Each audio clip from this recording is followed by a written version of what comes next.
Do you remember the first time you received a present and it was a small little box and thought, time for another pair of socks? Then all of a sudden, a glowing light comes out of the ripped package and you see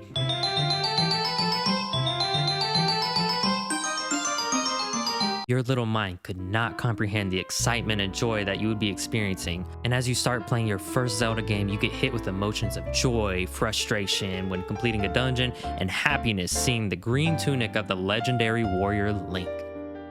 This is what I was hoping for when playing Tears of the Kingdom, but I have to say it's not a bad thing that I didn't get this spark that I usually do when I play the Legend of Zelda series. The real issue is it didn't feel like how a Zelda game should feel like. Let me explain.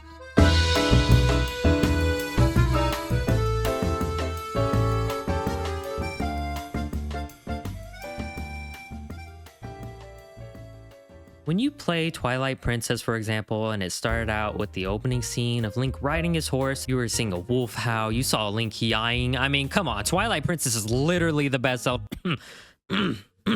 Excuse me. Anyways, sorry. The menu screen itself was getting you ready for a real adventure. Fast forward into the game, because of the linear format, the devs really had the ability to hone in on its puzzles while incorporating the puzzles into the actual story. Having to go find the right item for the puzzle makes you feel like the game is building upon itself, while you, the player, feel more stronger and stronger as you progress through the game. Now, you can make the argument that, well, Tears of the Kingdom has the same thing, except now you have the champion's abilities. And to that I say, you are right. This is equal to my example about using tools to do puzzles, but it doesn't feel the same.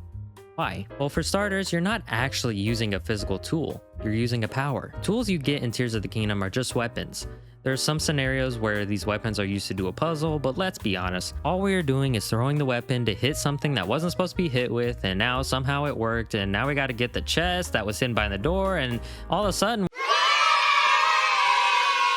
the feeling I felt when playing the older Legend of Zelda games is not simply due to nostalgia. The flow of these games caused you to want to keep going, it told a fluid story that also put value in the items that you received. I mean, come on, man.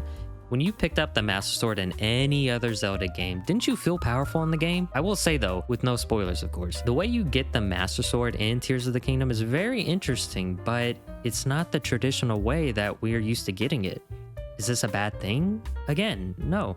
Tears of the Kingdom is a wonderful game, but to say it was the game of the year is simply a false statement. I truly believe that the Legend of Zelda series should go back to the linear format with big areas in between and should hone in on the value of tools. One huge factor that I think plays into Tears of the Kingdom not becoming the game of the year is simply due to Breath of the Wild being the game of the year. Why is this?